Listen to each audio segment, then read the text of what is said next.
ظالم جب تک ظلم نہیں چھوڑتا اس کے حق میں کوئی دعا قبول نہیں ہوتی۔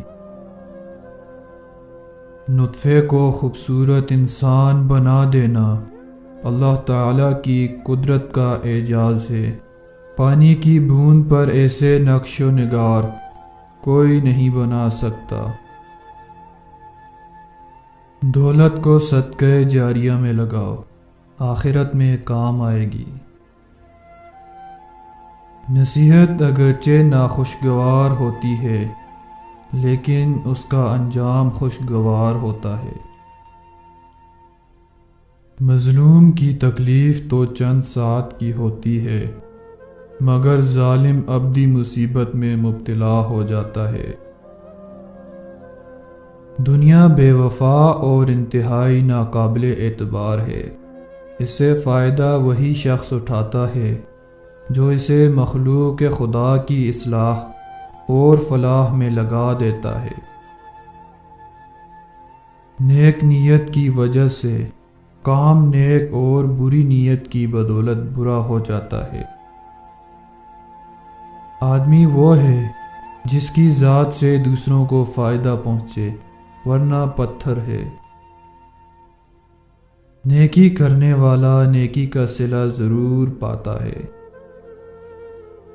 بے رحم انسان نہیں، درندہ ہے۔ کوئی شخص روزی اپنی لیاقت اور طاقت سے نہیں حاصل کرتا، اللہ سب کا رازق ہے۔ جیسا سلوک تو مخلوق خدا سے کرے گا ویسا ہی سلوک خدا تیرے ساتھ کرے گا۔ بڑے بڑے متکبروں اور سرکشوں کو بھی خدا کے سامنے جھکے بغیر چارہ نہیں۔ جس مظلوم کو بادشاہ سے انصاف نہ مل سکے اسے خدا انصاف دلاتا ہے۔ جو شخص کوشش اور عمل میں کوتاہی کرتا ہے پیچھے رہنا اس کا مقدر ہے۔ مصیبت میں حوصلہ نہیں ہارنا چاہیے، ہمت سے اس کا مقابلہ کرنا چاہیے۔ ہمت طاقت سے زیادہ کام کرتی ہے۔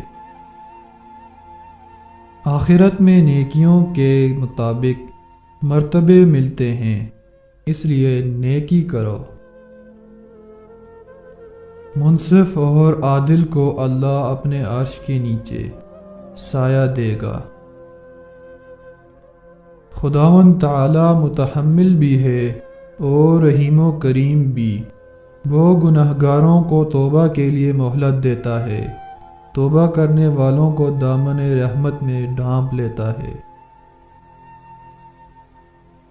احساس کیا ہے؟ دوسروں کی تکلیف کو اپنی تکلیف سمجھنا۔ حقیقی بڑا تو وہ ہے جو اپنے ہر چھوٹے کو پہچانتا ہو اور اس کی ضروریات کا خیال رکھتا ہو۔ جب تو خدا سے مغفرت و عطا کا طالب ہے تو جن لوگوں کی امیدیں تیری ذات سے وابستہ ہیں تو انہیں بھی محروم و مایوس نہ کر۔